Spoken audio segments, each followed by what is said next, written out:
Ang desisyon ni Jordan Clarkson na bumalik sa New York Knicks ay hindi lamang nagbigay sa kanya ng isa pang pagkakataong ipagtanggol ang kampyonato sa NBA. Nagbigay rin ito sa kanya ng isa sa mga hindi gaanong kilalang proteksyon sa kontrata sa NBA. Ayon sa salary cap expert ng Third Apron Substack newsletter, ang bagong isang taong kontrata ni Clarkson sa veteran minimum ay nagbibigay sa veteranong guard ng karapatang tutulan ang anumang trade na kinasasangkutan niya sa buong 2026-27 season na nagdaragdag ng seguridad sa kanyang pagbabalik sa New York. Si Jordan Clarkson ay tumanggap ng veteran minimum at bibilang-bilang 2.4 million sa salary cap ng Knicks. Isinulat ni Goslan noong Huwebes sa X, may karapatan siyang i-veto ang anumang trade dahil muli siyang pumirma sa isang taong kontrata.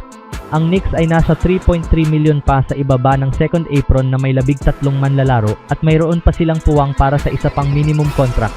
Ang proteksiyong ito sa trade ay nagmumula sa Collective Bargaining Agreement CBA ng NBA na nagbibigay sa mga manlalarong muling pumirma sa kanilang kasalukuyang koponan sa ilalim ng isang taong kontrata ng karapatang tanggihan ang anumang trade sa loob ng season na iyon.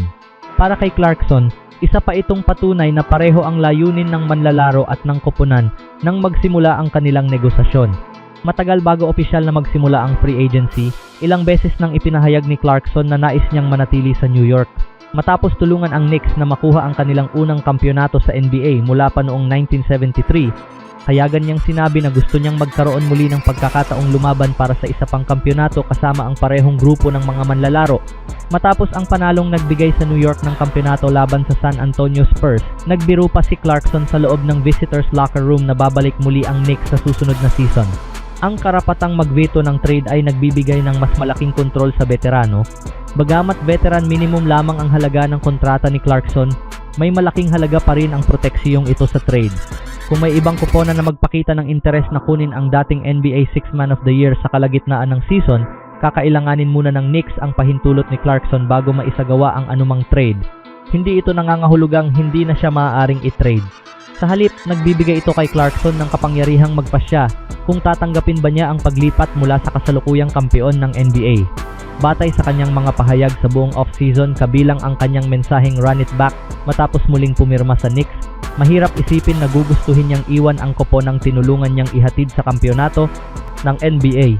Patuloy na binibigyang prioridad ng Knicks ang pagpapanatili ng kanilang pangunahing grupo. Ang pagbabalik ni Jordan Clarkson ang pinakahuling hakbang ng Knicks sa off-season na nakatuon sa pagpapanatili ng pangunahing grupo ng mga manlalarong nagkampiyon sa halip na gumawa ng malalaking pagbabago sa roster.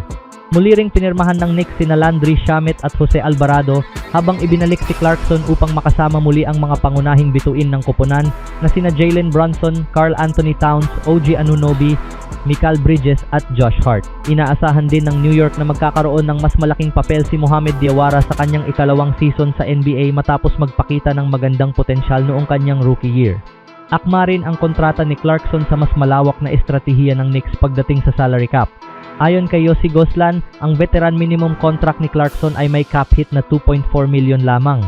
Dahil dito, nananatiling humigit kumulang 3.3 million ang pagitan ng Knicks sa NBA second salary apron, habang mayroon silang 13 manlalarong nasa ilalim ng kontrata at sapat pang espasyo upang makapirma ng isa pang veteranong manlalaro sa veteran minimum. Para kay Knicks President Leon Rose at sa kanyang front office, maraming layunin ang natupad sa kasunduang ito. Napanatili nila ang isa sa mga pinakarespetadong veterano sa locker room, na preserba ang kanilang financial flexibility, nanatili silang mas mababa sa isa sa pinakamahigpit na salary cap thresholds ng liga, at nabigyan nila ng gantimpala ang isang manlalarong hindi kailanman nagbago ng isip sa kagustuhang manatili sa New York. At dahil sa isang hindi gaanong kilalang probisyon sa NBA Collective Bargaining Agreement, CBA, mayroon na ngayong pribilehiyo si Clarkson na wala sa maraming manlalarong pumipirma lamang ng veteran minimum contract. Siya ang may huling pasya kung sakaling magpasya ang Knicks na i-trade siya. Samantala, isa sa mga bagong usap-usapan ng Golden State Warriors ngayong off-season ay ang muling pagbabalik ni Charles Bassey sa kanilang roster. Matapos piliin ng Warriors na wag tapatan ang offer sheet ng Memphis Grizzlies para kay Quentin Post, maraming fans ang nagtatanong kung bakit si Bassey ang kanilang naging kapalit sa frontcourt. Ngunit kung susuriing mabuti ang sitwasyon, makikita na may malinaw na plano ang Warriors kung bakit nila muling binigyan ng pagkakataon ang dating San Antonio Spurs center. Bagamat ipinakita ni Quentin Post ang kanyang kakayahang tumira mula sa labas at maging stretch big man, naniniwala ang Warriors na kailangan din nila ng isang tradisyonal na sentro na kayang gawin ang mga simpleng ngunit napakahalagang trabaho sa loob ng pintura. Dito pumapasok si Charles Bassey. Kilala si Bassey bilang isang physical center na may mahusay na depensa, malakas sa rebounding, at may kakayahang protektahan ang rim.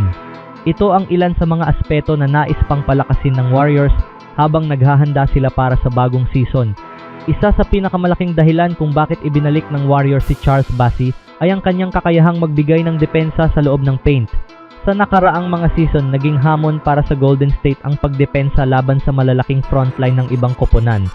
Sa presensya ni Bassey, magkakaroon sila ng isang center na hindi natatakot makipagbanggaan sa ilalim ng basket at kayang humarang ng mga tira gamit ang kanyang haba at athleticism. Bukod sa shot blocking, malaking tulong din ang kanyang rebounding. Ilang beses nang natalo ang Warriors sa rebounding battle laban sa mas matatangkad at mas malalakas na koponan. Ang pagdating ni Bassey ay maaring makatulong upang mabawasan ang second chance points ng kalaban habang nagbibigay rin ng dagdag na offensive rebounds na maaring magresulta sa mas maraming puntos para sa Golden State. Isa pang dahilan ay ang kanyang kakayahang maging mahusay na pick and roll partner nina Stephen Curry at Brandin Podziemski. Hindi kinakailangan ni Bassey na humawak ng matagal ng bola. Ang kanyang trabaho ay magbigay ng matitibay na screen, mabilis na mag-roll papunta sa basket, at tapusin ang mga easy basket sa ilalim ng ring. Ang simpleng papel na ito ay matagal nang naging mahalagang bahagi ng sistema ni head coach Steve Kerr.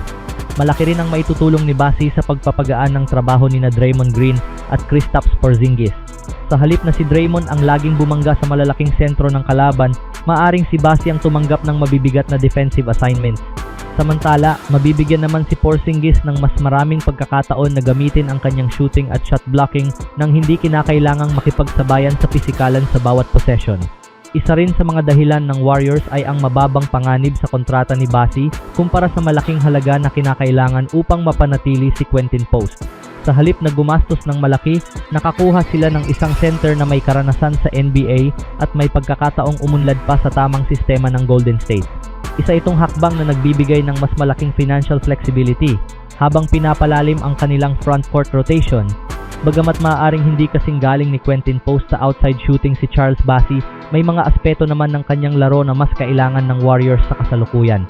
Ang kanyang depensa, rebounding, rim protection, at enerhiya sa loob ng court ay maaaring maging mahalagang sangkap upang mapalakas ang second unit at mapanatiling sariwa ang mga pangunahing manlalaro sa buong season.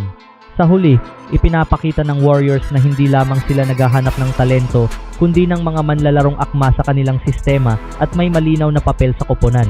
Kung mananatiling malusog si Charles Bassey at maipapakita ang kanyang lakas sa depensa at rebounding, may malaking posibilidad na maging isa siya sa mga underrated na acquisitions ng Golden State ngayong off-season. At kung mangyayari iyon, maaaring mapatunayan ng Warriors na tama ang kanilang naging desisyon na piliin si Bassey bilang bahagi ng kanilang bagong frontcourt sa paghabol ng isa pang NBA championship.